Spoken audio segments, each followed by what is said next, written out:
Good you here today, of course, but I have to give a big thanks to Jennifer because, we talk about what topics we should do these sessions on. And we talk about what would be most effective for her customers and for you all. And she really challenged me with this one. She challenged me for a series called Leading at a Higher Level. And it is at a higher level. And I realize as I'm unfolding the content and writing it and customizing it for this audience, that this is really a higher level. And today, I'm probably going to blow a few of you away with my idea of what vision is, because it's not what that thing is that's on the wall in a frame. Most of us think of vision is, it's that picture on the wall in a frame and it says something, and I'm not sure what it says, but I know it's there. And some organizations don't have a vision at all. So I'm going to be talking to you about vision in terms of a higher level. How can we use vision to really motivate our staff, to motivate those around us, get them to buy in to what we're doing so that everyone's on the same page, going in the same direction, and achieve the results that we want. So today's session is exclusively about vision. I wanted to start by just defining mission and vision, because I think we have to start there. And I see my mission slide looks funny. The mission should say why we exist. Not sure why that happened, folks. Hopefully weird. I just tested it before, it was fine. But it says why we exist. Mission, why we exist. Vision, what we aspire to be. Now, most organizations have a mission, and it's pretty clear because it tells our purpose for being. If you work in any kind of a government agency, like in Florida, we are mandated by law. All government agencies are mandated to have a mission, not a vision. That's optional, but they're required to have a mission. What's our purpose for existing? I mean, why do we do what we do? Why are we here? That's the mission. Today, we're going to focus more on vision, what we aspire to be.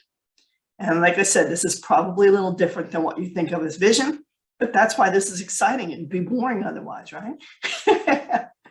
All right, so we're going to talk about vision from several different perspectives. We're going to talk about why it's important. We're going to talk about what it is, like exactly what am I talking about with this thing? How do we craft it? How do we actually come up with vision? How do we write one? Who's involved in it? Who's involved in crafting that vision? And when do we need to do this? Because vision is not always a one-time thing.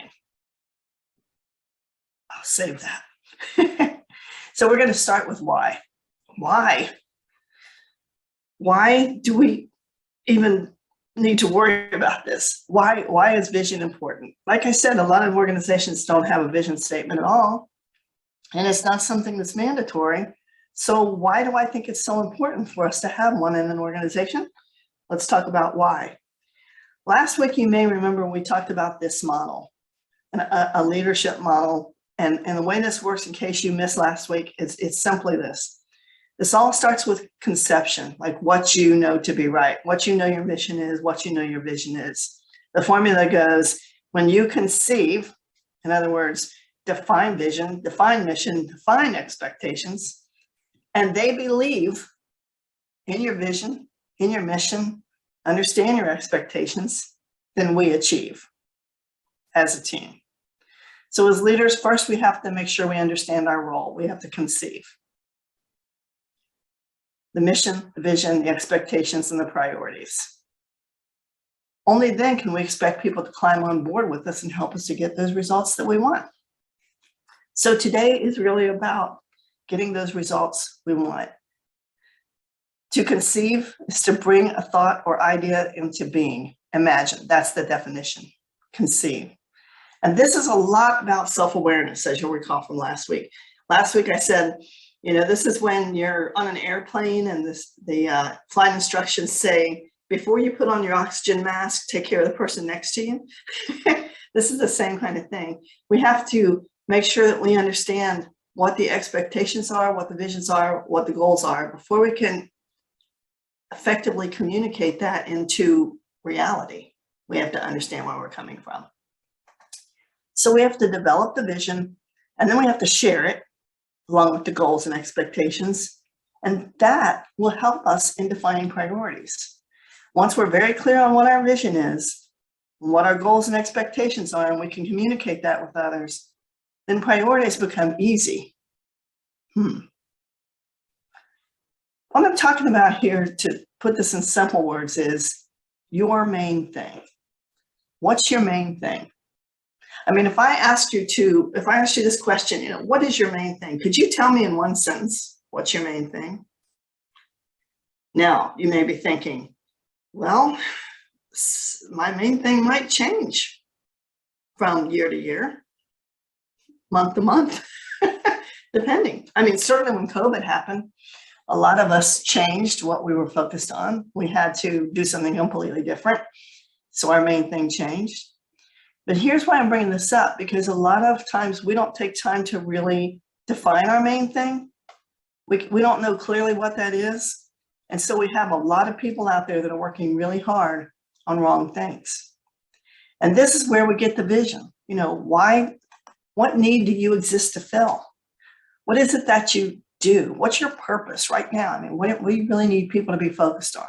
What's your main thing? I start with this because this is one of the activities that I do when I go out and try to help teams, in the field. I'll go from employee to employee. I'll go to team member, and I'll ask them, what's your main thing? You can probably guess the result. I get all different answers. Very rarely do two people say the same thing. Sometimes it's somewhere around close. But people don't really have a clear vision of what's the most important thing right now. What is our main thing? And this is why vision is so important. We have to understand what's important to us and what we're really focused on right now. What is your main thing? How can you figure out what you aspire to be if you're not even sure what's most important? Here's why. Here's why this is so important. Gallup News Business Journal, in their survey, reported this, no kidding, year after year. Only about half of all workers strongly indicate that they know what is expected of them at work. This is why. This is why vision is so important. Even if employees feel energized and motivated, if they lack clear expectations and they spend so much time working on wrong things, then they can't possibly create that value that you need for the organization and take you where you want to go. So defining vision is really critical for a leader at a higher level, because otherwise our people don't really understand what we're trying to accomplish or where we're trying to go with this. And vision, the way I'm thinking of it, is sometimes just a little bit beyond possible. And I'll talk about crafting that vision today. Talk about that in a little bit here. But don't you think that's kind of shocking that only half of all workers strongly indicate that they know what is expected of them at work? It really is. And I would encourage you, if you're a brave person and you're serious about being a leader at a higher level, go ask. Go ask your employees. Do you know what's expected of you at work? As Jennifer said in my intro, one of the things I do is a certified public manager class. I had one just last week. And when I talked to the class about this whole thing about, knowing what's expected of you at work, I was really surprised that in this class of 25 leaders in state government,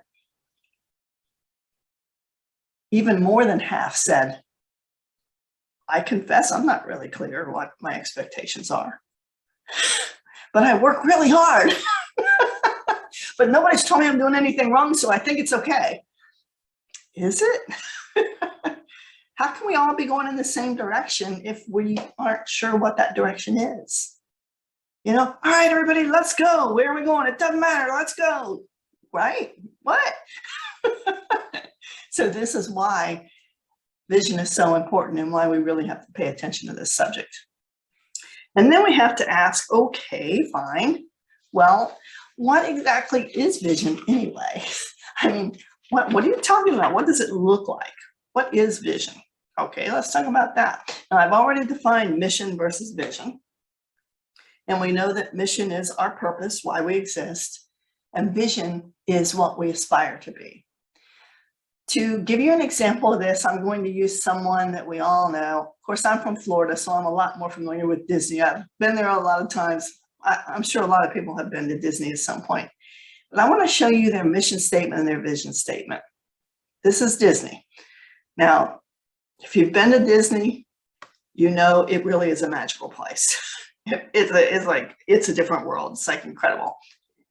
Anybody been? Jennifer, you ever been to Disney? You've been too, Brittany? It's special, right? It really is. It's hard to describe it when you go there. I've had so many amazing experiences at Disney. And I don't know, like one time we went there and it was my birthday. We went there with our little girl and we went to the park. When we came back, in my room, there were balloons and a card autographed by all the characters. Now, I didn't go to them and say, hey, by the way, it's my birthday. I don't know, but they knew it was my birthday. Can you imagine how delighted my 4-year-old was that we had a card with autographs from all the characters and balloons from Disney? Like, right? Magical, magical. Look at their mission statement. Here you go. Very simple. Is that brilliant? Creativity plus innovation equals profits. You see how simple a mission can be?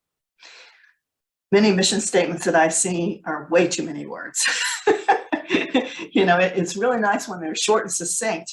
Wouldn't it be nice if you had a mission statement that was so short, succinct, and meaningful that you knew it? Like, how many of you could recite your mission statement right now?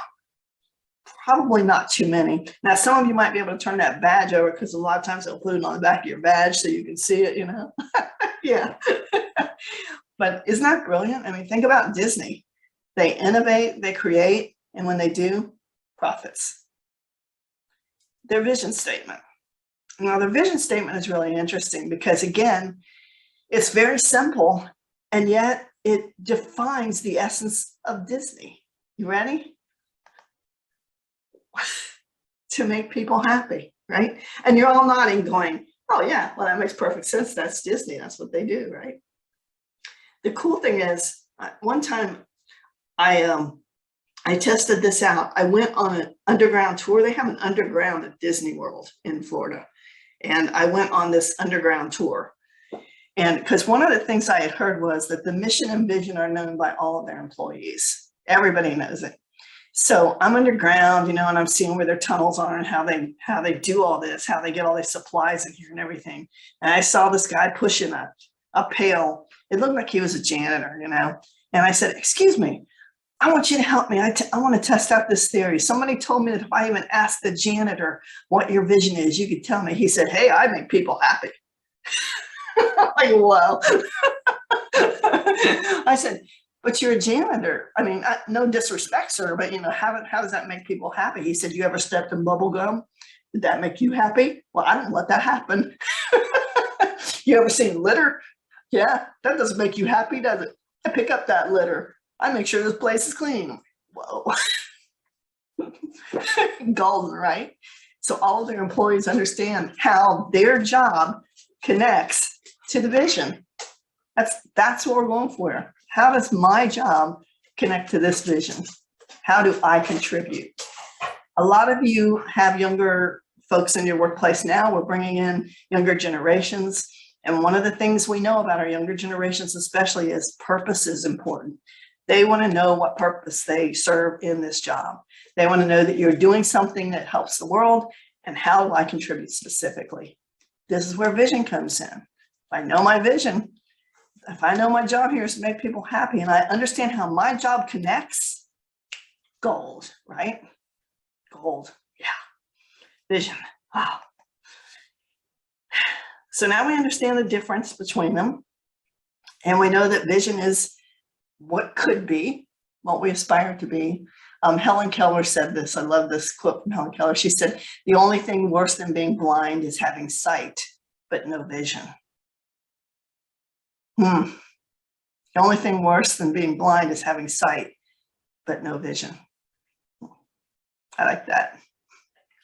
So let me give you an example of vision. Now, this is an old thing, but maybe some of you read history books and you know about this. There was this guy named John Kennedy. He was a president in the early 60s. And in 1961, John Kennedy had a vision that was absolutely insane. He challenged the United States to land on the moon before the end of the decade. This was the 1960s, all right? They had to make it to the moon and back safely with what? They had less technology than I have in my cell phone. I carry in my pocket every day. How are they going to do this?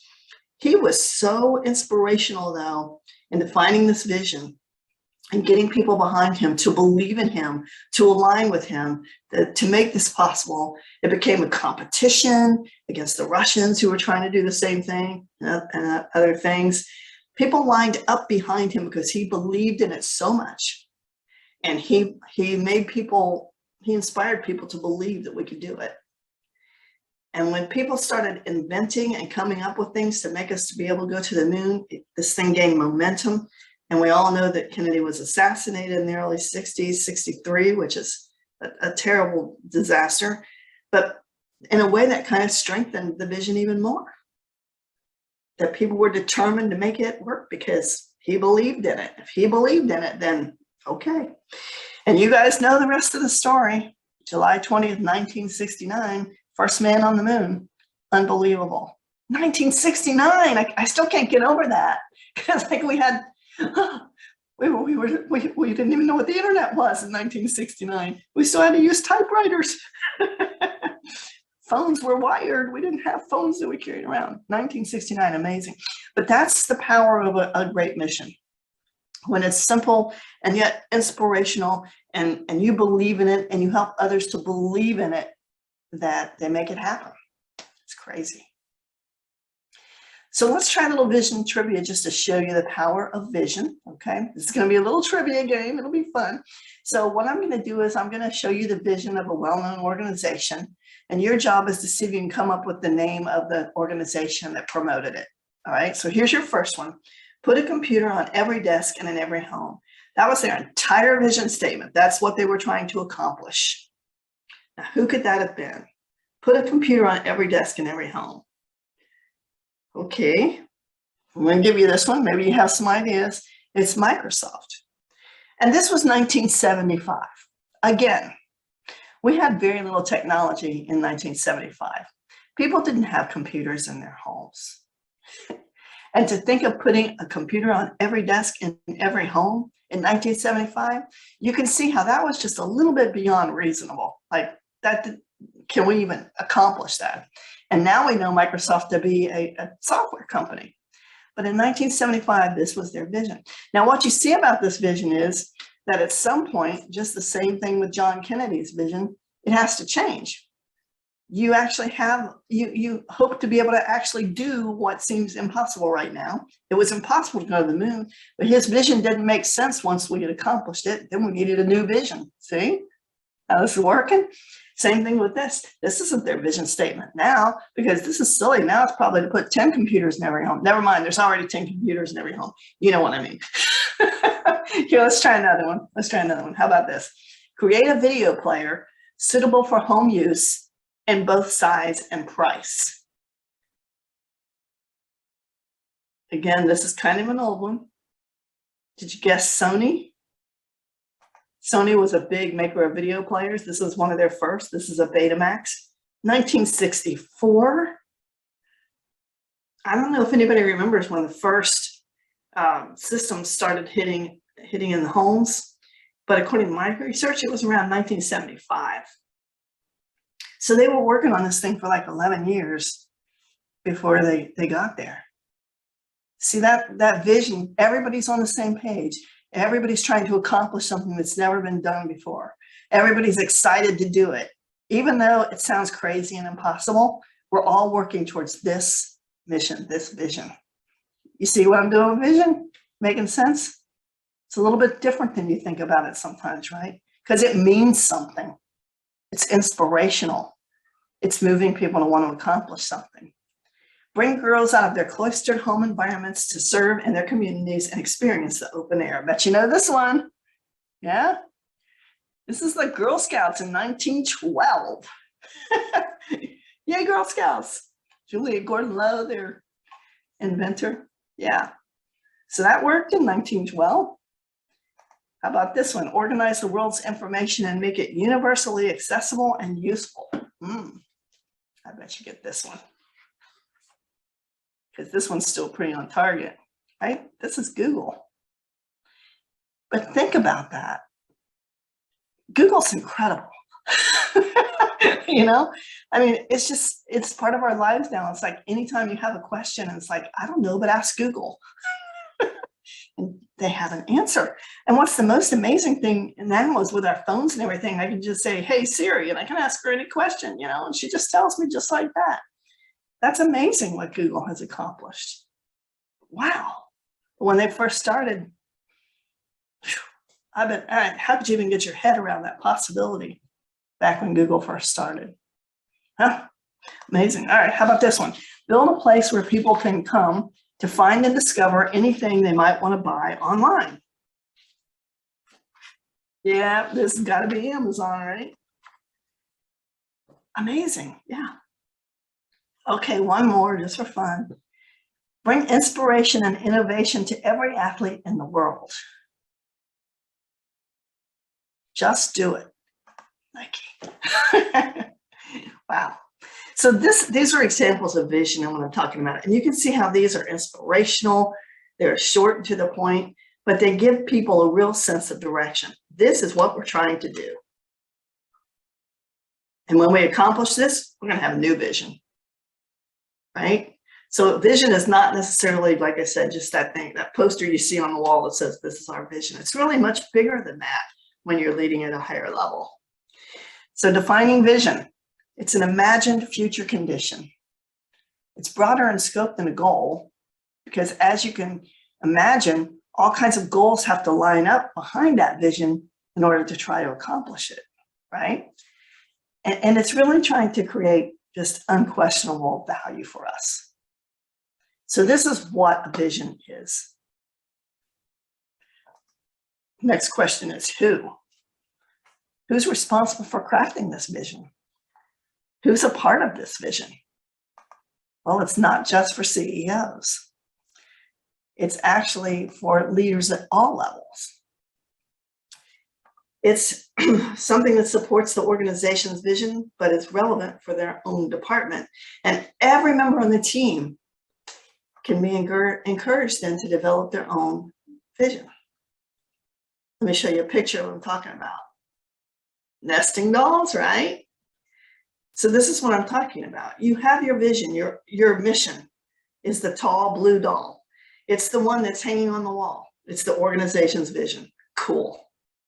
But that's not the only vision, because right under the organization's mission, the leadership team has a vision for them that fits in the organization's vision, but stands on its own. And under that, each department has a vision for their department that ties back into the leadership vision, because that one ties back into the organization vision. And this keeps going all the way down to the smallest one, the individual. Because here's the thing, if that individual doesn't have a vision that matches the vision of the organization in some way, that's your misfit employee. That's the one who doesn't fit. If they don't have some kind of personal vision that makes them believe in what you believe, that ties them into what your overall vision is, that they want to do, that they know that scraping bubblegum makes people happy, then they don't fit in your organization. And that's going to be your problem employee. So see, vision is all levels. It's not just the CEO. It goes from level to level and actually to the individual. And so we all share the same overall vision, but we have to have a vision for each one of our departments, for each one of our teams, for each one of our people. This is from Peter Senge. Organizations that are intent on building shared visions continually encourage members to develop their personal visions. If people don't have their own vision, man, I love this. Check this out. If people don't have their own vision, all they can do is sign up for someone else's. And the result is compliance, never commitment. Yikes, right? Isn't that powerful? The result is compliance, never commitment. I mean, what do you want? Do you want people just to get in line and comply? Or do you want them to really be committed and want what you want, believe what you believe, so we're all moving together to accomplish something great? Right? And here's another one. And some of you I know are enjoying watching some of these films now from Simon Sinek. He's great. He has all kinds of stuff on YouTube. But this is kind of where he started, was this thing with the golden circle. And this fits right in there too. Look what he says. Whether they're individuals or organizations, we follow those who lead, not because we have to, but because we want to. We follow those who lead, not for them, but for ourselves. And it's those who start with why that have the ability to inspire those around them or find others who inspire them. Very few people and organizations can clearly articulate why they do what they do. So this is back to purpose. Why is a purpose or a cause or a belief important? And if we haven't answered that to help people to line up behind us, we're never gonna get them on board. They're never gonna be going in the same direction as us. It all kind of fits together, doesn't it? He talks about, in this video that he does, he talks about the example of the Wright brothers. And I don't know if anybody's watched his little video or read his book, on the golden circle, but just to reiterate what he says about the Wright brothers very shortly, because he tells the whole story, but the Wright brothers invented the airplane, right? The Wright brothers had no funding, no backing, no money. They crashed a million times, disaster every day, but boy, they were determined. They had a vision that they were going to make that plane fly. On the other hand, there was this other guy who was sponsored, who had a ton of money behind him to invent an airplane, but he got nowhere at all. Because for him, it was about money, and money is not a why. For the Wright brothers, it wasn't about money at all. It was about their vision, about why we needed this airplane and what it was going to do for us. So yeah, he's a real good resource if you want to look into this a little more. Okay, so digging just a little bit deeper. Yeah, this is my dog. Ask yourself this: does your organization have a vision?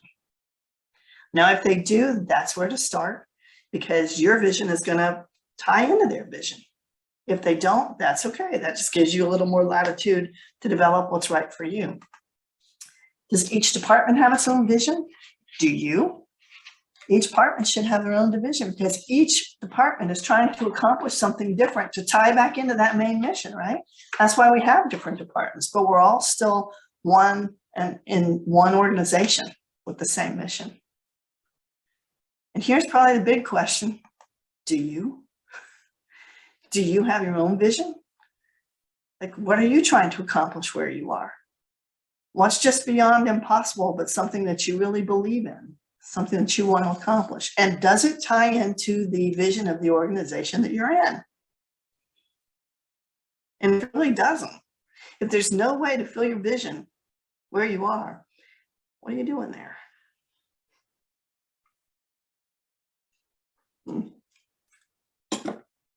That'll give us something to think about. All right. Next question is this, because I know you want to know: how in the world do I craft a vision? How do I do this? How do I craft the vision? Well, there's three key drivers here that I'm going to talk to you about that will help you in crafting a vision. The first one is exploration, just being willing to explore. I'm going to give you some tips for that. Boldness, being willing to put it out there and take a risk. And testing assumptions. So let me talk to you about these three things in crafting a vision. for yourself, for your team, for your organization. First thing is just being willing to explore. And this isn't as easy as it sounds because it requires some patience and time. Time to brainstorm, whether you're doing it personally or whether you're doing it with a team, allowing them to brainstorm just to be open to those new ideas and possibilities. Sometimes things sound so crazy. Can you imagine somebody saying we're going to the moon in 1961 and everybody going, you're nuts, man, there's no way we can go to the moon by the end of the decade. You want us to put all the information on the internet in one place so that people can easily find it, like say, hey, Google, and it's going to be there. Are you nuts? How can we possibly do these things? Don't push for a decision too quickly. That's where the patience comes in. You really have to be patient about these things sometimes. Because just remember, this is really a big picture activity. So you can't rush the process. You have to be patient with it and get input. See, vision, other than your personal vision, and honestly with your personal vision too, it requires you to get input from others, especially if you're running a team. If you have a team, the team's got to be part of this and developing it. If you're an individual, well, it's up to you. It's your personal vision, but your family may have something to do with it. Those around you, even your bosses may have something to do with it, with where you want to go with your vision. That's something for you to decide. And that's why I said, don't rush it. You really need to think about this and let it play out, explore before you just jump in. Oh, well, I know what I want to do. This is going to be our vision. Explore, check it out first. And be bold, to be willing sometimes to take a risk and know that sometimes the risk can't be calculated. That's okay. Sometimes we have to go for it, just like all these organizations did with doing impossible things. And now look at us, right? So be willing to move outside of what's known and proven. There's going to be a little risk. Okay. Just don't let embarrassment or fear or just feelings sometimes, hold you back. Be bold and be willing to speak out so you can explore those bold ideas. Sometimes we don't tell people our ideas because it's so bold that it sounds stupid and you're afraid to laugh. Well, maybe you're with the wrong people or maybe you need them to laugh. I don't know, but you have to be willing to speak out with these things and explore them. And then the final key here is to test assumptions, because there does come a time in crafting a vision when a leader has to challenge his or her ideas to be sure that the vision is grounded and worth pursuing. So I'm not suggesting that you jump into these things without getting some input and having some discussion and seeing what people think. So you do have to test those assumptions. There's a story about an airline. Let's see, I wrote this down because I read this and I said, boy, this is interesting. It was the 1980s and 90s. And maybe some of you remember this. Do you remember when airlines installed those flight phones like in the back of the seats? Remember you'd get on an airplane and it would be like attached to the back of the seat. You push a button and it'd pop out. And the airline industry spent millions of dollars retrofitting their airplanes for something that you can't even remember now. Because they thought that would be cool. They would make a lot of money because people would want to make phone calls, in flight. So they were making it possible for people to make calls. Well, it crashed terribly. People didn't want to be on the phone during calls. They didn't want to use them. They didn't think it was worth the money. And they found flight time as a time to be disconnected, for people to be able to say, I'm sorry, I can't do it because I'm on a flight, so I can't take calls right now. They wanted that. They like to sit on the plane. They like to read. They like to do their stuff on their laptops or whatever. They did not want to be on the phone the whole time. Plus, passengers hated it because everyone sitting around you heard the conversation, and it was so annoying because the plane's flying, it's making noise, and you're talking up like this, so people can hear on the phone, and people are like, oh my God, kill me now. Why did I have to sit next to this person? It was a horrible failure. And they spent millions of dollars because they didn't spend enough time testing their assumptions before they leaped in. So yeah, I'm saying there's lots of great ideas, be bold with them and explore, but if you expect people to get on board with you and follow in this, make sure that they all believe in it too. Make sure that you haven't left something out, that this will make your company go bankrupt in 2 days, whatever the case, you do have to test your assumptions. One of the things I would recommend for you is what I call a rally cry. And this I think is a really good way to craft a vision for your team, and one of the easiest ways, because we don't think of it so much as a vision if we call it a rally cry or even a cheer. And I bet you've heard some of these. People will say, one I heard was, I was working with a marketing company, and they had a big event coming up in 6 months, but their budget was extremely limited. They only had like $600,000 to do the whole thing, and it was a really big event. So their rally cry was 600,000 in 6 months. That's all I did, because everybody thought it was impossible if they were going to be able to pull it off. And so when people started to get down in meetings and stuff, they would just go 6 and 6. And everybody go, yeah, right, that's what we're doing. Okay, like bring them back.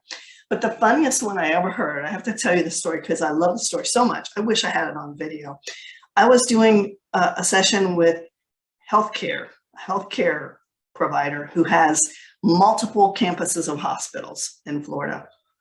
And we were talking about leadership, and we were talking about this whole thing about maybe having a rally cry, having a vision for their team. And one of the team leaders, who had several people in the room from her department, and there were probably, 40 people, maybe 50 in the room.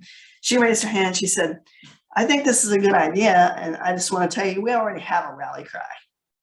I'm like, that's fantastic. Can you tell us what it is? And she said, no. I'm like, why? Is it embarrassing? She said, well, I don't think anybody would understand it. It's just what we've done. I'm like, well, I would really appreciate if you would share it. She said, I don't know. I said, if you're not embarrassed, we'd love to hear it. So she finally told us what her rally cry was. And I'll tell you what it was, but here's the thing that was interesting. When she said it out loud, it was like somebody had taken a big spotlight and put it on every one of her employees, because you could physically see a change in every employee when she said it out loud. They sat up straight in their seats. They lifted their heads. Like, you could see who they were. It was crazy. It was like, you couldn't stage a movie like this. But their rally cry was, we're the mothership. We're the mothership. And I laughed and I said, okay, yeah, you're right. We don't get it. And she, what does that mean? And somebody from another campus said, I know what it means. And this person wasn't on their team. They're the original hospital. They're over 100 years old. They have so many challenges that we don't have. We have pneumatic systems in the walls that allow our meds to be shot up through the walls. They have to go in the basement and get theirs. They're the original hospital, and they strive every day to be better than the rest of us because of the hardships they have with their building structure. She said, that's it. And so because they were the original campus, they feel really proud that they're still doing a great job, that they're trying to exceed expectations and do a better job than any other campus. We are the mothership. We were first. Pretty cool, right? So it really meant something to that team. And some, people were talking about it. Someone on the team said, no kidding. She said, I know you guys probably don't believe this, but on any day, if I'm having a really bad day, and it happens because, we work on the wards up there, one of my teammates walks up and says, mothership, baby. And I perk up. Mothership, that's right. It's just their thing. That's their call. That's their rally cry. Isn't that cool? So what about something like that for your team? Maybe a rally cry where everybody goes, that's why we're doing this. That's why we're here, A desk, a computer on every desk. Yeah, that's our rally cry. Information to everybody. Yeah. So whatever wouldn't that be cool? You had like a rally cry. Now, of course, that means that your rally cry might change, right? Because when you have a new project or something changes, it changes. But that rally cry in itself becomes a vision. And here's a little test you can even use. Are these elements apparent? This would be your test. It expands assumptions about what can be done. It provides purpose. drives development of specific goals, and at the same time unifies people. See, that's how that team felt with, we are the mothership. Expanded assumptions about what can be done. The mothership is the oldest ship in the fleet. And still, we're going to be able to perform at a level that's equal to or higher every other ship, right? It provides purpose. They take real pride in the fact that they're working on the original campus, 100-year-old building. Drives development of specific goals. All right, we're going to have specific goals to get those meds because nobody's going to shoot them up through the walls to us. How are we going to do this? You can see how it unifies people and they rally around it, right? Here's another one of the visions that we saw a few minutes ago. Let's test it. Organize the world's information and make it universally accessible and useful. Does it expand assumptions about what can be done? Yeah, are you kidding me? The world's information? I'm still not sure that's possible, even though I live with it every day. Provides purpose. You can just see everybody lining up behind that going, how are we going to do that? How are we going to organize this? I mean, it's like a problem intriguing that they constantly have to work on, right? Drives development of specific goals. Okay, you work on this part of it. You work on that part of it. What are our goals going to be? How are we going to line this up? You can see how that would be really challenging. And at the same time, unifies people because we all believe we can do this, even though it's absolutely crazy. So that's just kind of a little test that you can use when you get to crafting your vision or developing your rally cry to see if it kind of meets the expectation for what a vision statement is. Is that helpful? Am I blowing you guys away yet?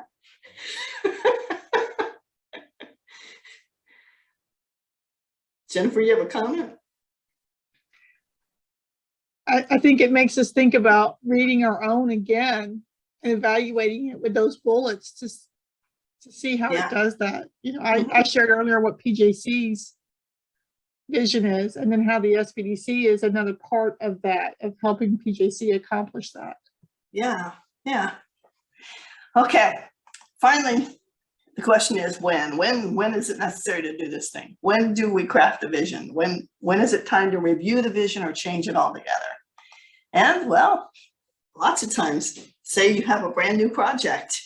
Let's put a rally cry with it. So maybe you have a couple of visions going at once. The project is complete. If you stop now and you don't have a new vision statement, well then everybody just starts doing their own thing. People are going to start drifting away, right? Because you're not unified. Everybody's not going in the same direction anymore. Or your project changes. All of a sudden the budget increases and you have to change your 6 and 6 to something else. Morale needs a lift. Revisit the vision. Hey, maybe your rally cry isn't right, because if it's not keeping everybody with you and if morale is slipping, time to look at that again. And I just wrote continuously because, if you have a good vision statement, you're living it every day. Every day you're reviewing it, every day you're looking at it. So that's kind of the test of it being a really, really good one. So I really do want to stop here, Jennifer, and ask for questions before I finish up. So, all right. There we go. So we can get this. Okay, sharing my screen. Here we go. All right, so now that we understand vision, and that was complicated, right? But now that we understand vision, it's not going to work unless everybody's clear on the meaning and where we're going with it. We have to find a way to get everybody going in the same direction. Because like I said before, otherwise we have people sometimes who work really hard on things, but they're working on different things or they're working on wrong things. And that doesn't really help us. So this is about helping to get everyone on the same path. And we go back to our model, which we just looked at, so I won't spend a lot of time on this. Just know that the vision piece that we talked about was under conceive. We were figuring out how to craft that vision and how to get it out there and what was the best way to do that. Now we're going to go and talk about believe. How do we get everybody to believe in it or make sure that everybody does? Because remember, in conceive, they were a part of developing this vision. But how do we get everybody aligned behind it and make sure that everybody's on the same track, going in the same direction and trying to accomplish the same thing? Which, it is important that we're all trying to do the same thing. Sometimes we forget that. We get so crazy busy, everybody's out doing their thing, but when does that really gel together? So this is what this section is about. And when we talk about believe, let's look at the definition of believe. to have confidence in the truth, the existence, or the reliability of something. I think that's an important definition for us, so I'm going to pause because to have confidence in the truth, the existence or the reliability of something. I think that definition rings for me right here because it's like to have confidence in, like, I really have confidence in what you're doing and what we're doing. And I know that it's going to make a difference. And I know that's going to accomplish our purpose and that it's going to help people in this way, or, this is going to be a great thing. This is what we want to do. And I want to be a part of this. So I have confidence in you that you're telling me the truth, that you're reliable, and that we're all going to be working together on this thing. And that's what belief is about. I want to believe in what we're doing. I want to believe it's important. I want to believe in the purpose. If I don't, you lost me already. No matter how much talent I have, no matter how excited I was about working with you, if I don't believe in this. And Patrick Lencioni puts it this way: if people do not have an opportunity to weigh in, how can you expect them to buy in? Talk about powerful, right? I use this quote all the time. You've probably heard me say it before because I think this is so profound. Of course, if I don't have an opportunity to give my opinion, how are you going to expect me to go along with it? We can't just go out there and say, well, actually, that's exactly what happens. Sometimes leaders go to the mountaintop and they work for days and they come down from the mountaintop with a stone tablet. And the stone tablet says, this is your mission, and this is your vision, and this is how we will live. And people scratch their head and go, what's that mean? And then they go on about their business thinking we've done it. We've defined mission, we've defined vision. Yeah, we're all cool. And people don't get it. They don't understand it because they haven't had an opportunity to ask questions, to express doubt, to give their opinions and ideas. It doesn't mean that we're always going to have complete agreement on everything. We're not. Don't set yourself up for that expectation. That's not going to happen. We're human. But what we're looking for is a way to get everybody in alignment, to have that everybody wants to be a part of this and everybody has buy-in. The act of getting buy-in for the vision from everyone who will have a role in making it a reality. And as I talk about alignment in this session, just be aware of this. Alignment comes from two places: task perspective and emotional perspective. And task perspective, it's like, okay, I understand this is what we're going to do. This is what I have to do to stay employed, and I'll do it. That's much different than emotional perspective, which is where, okay, that's what we have to do. I understand what we're going to do, and I believe it's going to solve this problem. I believe in this. I want to be a part of this. That's the emotional perspective. Can't have one without the other and truly have alignment. So we got to look at this from a couple of different perspectives as we go. So what does it look like when we're aligned versus not aligned? Okay, when we are not aligned, there's no buy-in. People aren't happy with their jobs. Work doesn't get done timely. People work hard on wrong things. And the end product doesn't match our expectations. In an organization where there's not alignment, this is what you see going on. It's not that people don't work hard. A lot of them work very hard. You're just not working on anything that you think is important, anything that helps you get towards your purpose, towards your vision. But they're working hard, and there's no urgency. When everyone's aligned behind the vision, then we have an urgency that we want to get there. We want to get there in a certain time period. We have our goals. We believe in this. We want to do this. We're going to make this happen. When you are aligned, when you have a team that is aligned, it's a different story. Everyone knows their role in this. I know my part. I understand what my purpose here is, and I understand how that's going to contribute. People are collaborative. They want to talk to each other about how to get it done. They're not in silos. They're not feeling like they're alone. Team members are solution-oriented. Oh boy, that didn't work. Now what can we do?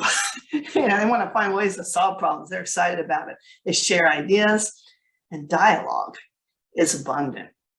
You're going to hear me say dialogue a couple of times in this session, but I'm not talking about, one-way conversation here where I talk and you listen. Dialogue means two people having a conversation where both have input. Dialogue. That's different, okay? All right, so how do we get this alignment? Do you love this picture? I found them on Google. Of course, I asked Google, show me a picture of something that's not aligned, and there it is. I guess they met their mission. They've organized the world's information somewhere. I like that picture. I think that's fun. Well, there's 3 keys I'm going to show you. 3 keys to getting that alignment. And those 3 keys are going to be clarity, dialogue, and inspiration. So let's talk about those 3 things. First thing is clarity. I'm a sucker for these great quotes. Could a greater miracle take place than for us to look through each other's eyes for an instant? Henry David Thoreau. For real. Could a greater miracle take place than for us to look through each other's eyes for an instant? And the little picture in the bottom. When you reveal, this one listens, in that little Venn diagram there in the middle, we have understanding. So as a leader in this situation, because this whole series is about leading at a higher level, some things to think about. First of all, before you deliver a message, you need to do some planning. You need to think about it. And I know this sounds basic, and I know it sounds like duh, but we don't do it, even though we know we should. So we need to think about, how are you going to clearly convey your thoughts to your team? And what's the outcome that you want? What are you looking for? Do you want people to go do something? If you have something specific you want them to do, it's good to tell them. The next thing we're going to do is this. That's why I end every one of my sessions with an action plan. Like, I need you to do something next. I want you to do something. I want you to be motivated to do something about what you learned. So I have to include that in my message. What action will you need? In order to accomplish this, I need for everybody to give me their input by Friday at noon. So you have to be really specific with your communication. And yeah, this is communication.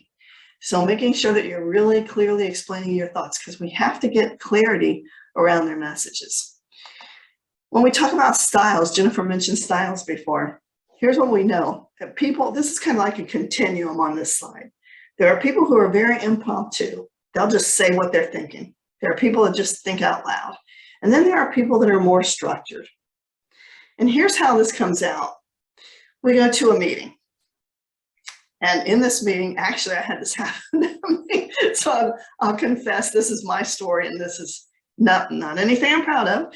But I went to a meeting, and I had a new initiative for my staff. And I had thought through the fact that there were 3 specific steps that we needed to take.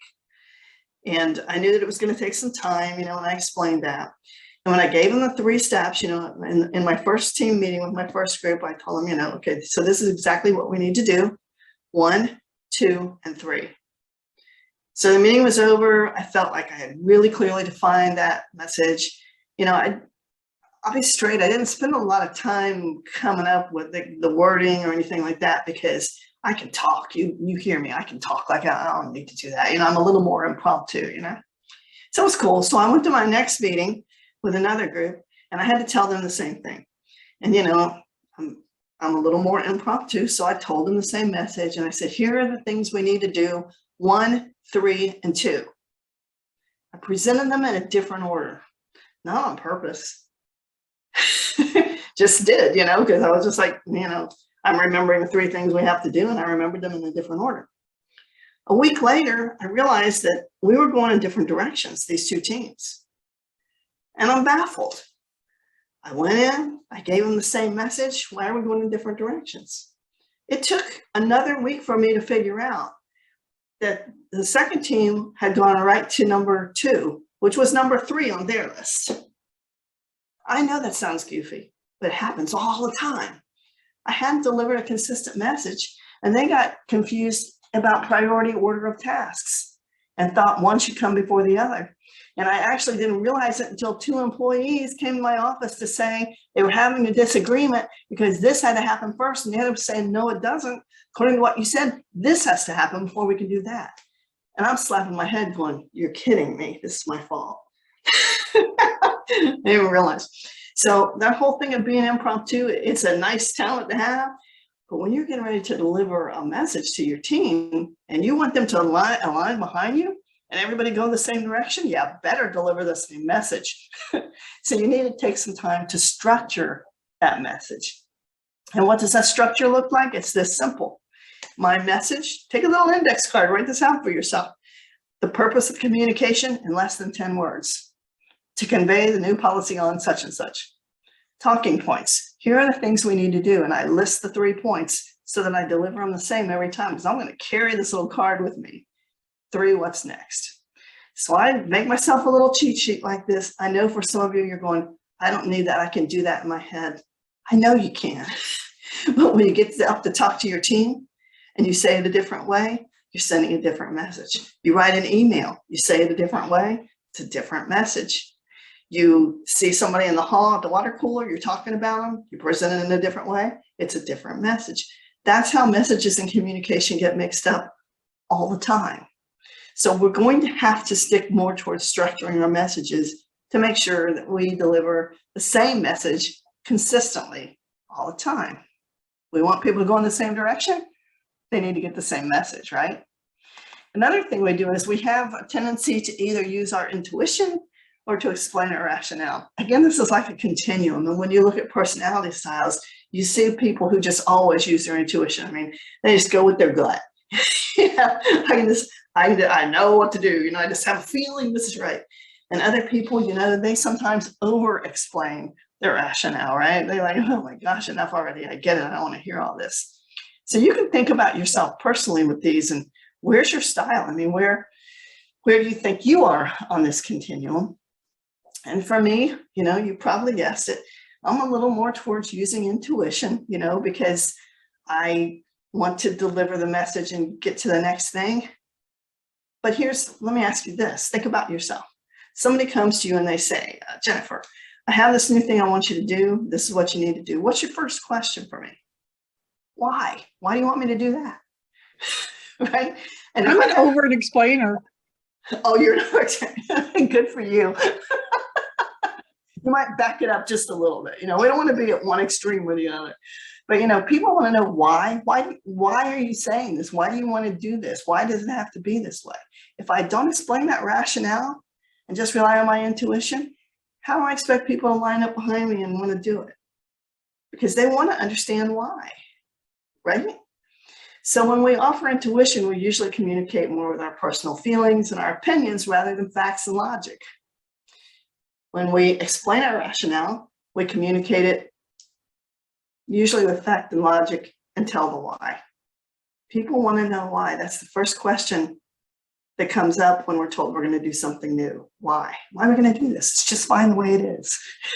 So you can't go to one extreme or the other here, but definitely go more towards explaining rationale than just relying on your intuition. Remember, you're trying to get people to align, to follow, to believe in what you believe. If you want me to believe in what you believe, then explain it to me. Otherwise, you don't have a chance. So you've got to explain it to me. This is not easy, huh? Okay, another thing is repeating your message for clarity. Send the same message through multiple methods. Repeating your message helps that message to get through a lot of messages, and that really increases your chances of successful transfer. Harvard Business Review did a study on this, and that's where I quoted this text from. But what they found was that managers who were redundantly communicating, which means they were sending the same message through different channels, were having much higher levels of success than those that didn't. And the reason for that is simply that people communicate in different ways. I've had some clients, and if you've heard these stories before, I'm sorry, but these are the ones, this is how I learned these lessons. I had this client who met with me and we had a great conversation. We agreed on what we were going to do next. So I went back and sent her an email and took quite a bit of time to write that email to try to get it right. Got no answer. Like, man, so I sent it again. She's ghosting me. What the heck? Finally, I got kind of upset. It's like, I need to know what to do. And so I sent her a text and said, hey, I sent a couple of emails, haven't heard back from you, trying to figure this out. She responded instantly. I'm like, what's the deal? And she said, oh, I never look at my email, but I'll answer my text right away. Just text me. Like, why didn't you tell me that? I had another client who, again, I was really careful with my email. It takes time to write a good email, clear email. And after about 3 or 4 of these, no response, I called him and said, man, I've been sending you emails, I've been really careful to write everything out. I haven't heard from you. And he said, oh, I should have told you. I only read the subject line in my email. I don't read it beyond that, ever. I'm like, dude, you're a bank president. He's like, yeah, that's all I need. If I don't get it from the subject line, then it'll come later. I'm like, oh my God. I said, you read it right away. Others are like, I don't text. I'm a government employee. Forget it. I'm not doing that. So different people get it different ways. So if you repeat the message and send an email and then take your little card with you where you just wrote your email and followed your little card, now go to the meeting and repeat in the meeting what you just wrote in a little card. Then go to your one-on-one and hold your little card up and repeat the same message. This is what I did, So you repeat it in different ways, the same structured message, much higher chance of success in effectively communicating that message, making it clear so that people understand exactly what it is you want me to do, and deciding which method will ensure clarity, because there are so many different methods you can communicate with now. So you need to think that over, and really many times that comes down to the individual. Like I said, some people are all over that email. That's what they want. Other people never read it. So just taking a few minutes to think about that when you're conveying your message. This is one of the reasons people don't believe in things and people don't line up with you, don't get in alignment, just because there's no clarity around your message about what you're trying to do, around your vision. They don't even know what it means. They don't know how it applies to them. They don't see the point. So you can't expect them to follow in your direction if they're not even clear about what their expectations are, like we talked about in the last session, right? Yeah. And just a note, visuals are great. Illustrating, some people are great with visuals. You can show them a picture one time and they got it. So think about how you're communicating it. Is this a very visual person? I was in this workshop with a company where they were trying to write a procedure, and it was a piece of equipment that kept breaking. It was an industrial situation. And we had worked for like 2 days on trying to write this procedure to tell people how to fix this piece of equipment, because it's kind of a new thing that came up, that it was happening over and over, and their mechanics didn't know how to do it. We had like 2-3 pages of text, and we still weren't satisfied with it. We're sick of it. Trying to make it clear, how people can fix this on their own, because it's an easy fix, they kept telling me. Finally, this guy takes a piece of scrap paper off of his desk and he holds it up and he says, this is how you do it. He had sat there with a piece of scrap paper and drawn this little diagram, a very simple diagram. And everybody in the room jumped out of their chair. That's it. And here we had been working for days, trying to write this out and everything. He had this simple little picture that he drew on scrap paper. Everybody understood it. That's what we published. I wish he had given it to me on the first day. He had drawn it the first day. He just didn't see the value in it. So illustrating, remember that some people can really understand better if they can see a picture, a chart, a graph, some kind of visual. Okay, so clarity. Explain your rationale by communicating the reasoning and facts behind the decision. Structured messages ensure your message is organized and consistent. And communicating the reasoning and facts behind an idea or decision will help your leaders to gain trust, will help your leaders in gaining trust, and the commitment that you need to move forward. Clarity. Huge part of alignment. I want to be a part of this. I want to do what you want to do. I want to be a part of that. I believe in it.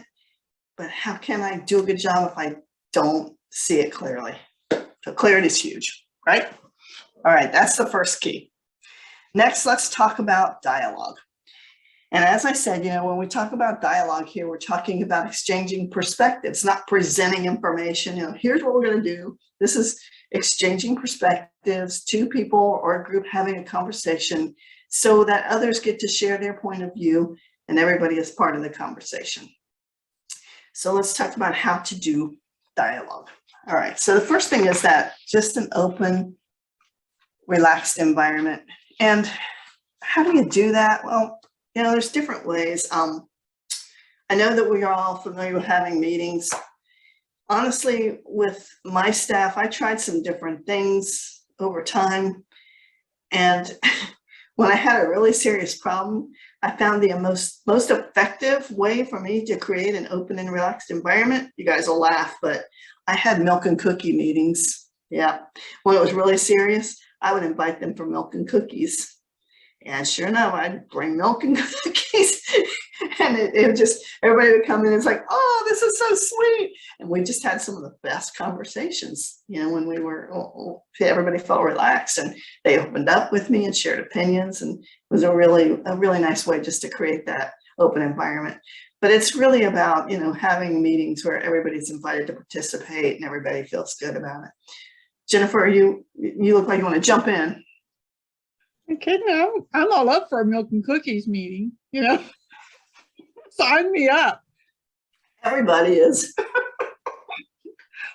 Well, I think interacting with people frequently, so that whenever they do see that communication, it isn't because you have a problem to address with them also. Because if you're engaging with them ongoing, they're going to know that you care about their opinion. Exactly. Yeah. You know, and then, you know, there's certainly those other sit down times where we say, okay, we got to hammer this out a little bit more to kind of get to the bottom line. But the bullets, as I was reading through them, I always apply what you're saying to myself. What are these things do I do, or how do I present some of those things? Because I was told recently that I have a really harsh tone voice sometimes, especially when I'm on the phone. People will perceive me as angry. I'm not. Just sometimes I'm just busy, and I'm really direct. And so I had to actually think about that part of it, because I want to be helpful to people, and I was completely clueless that someone had perceived me as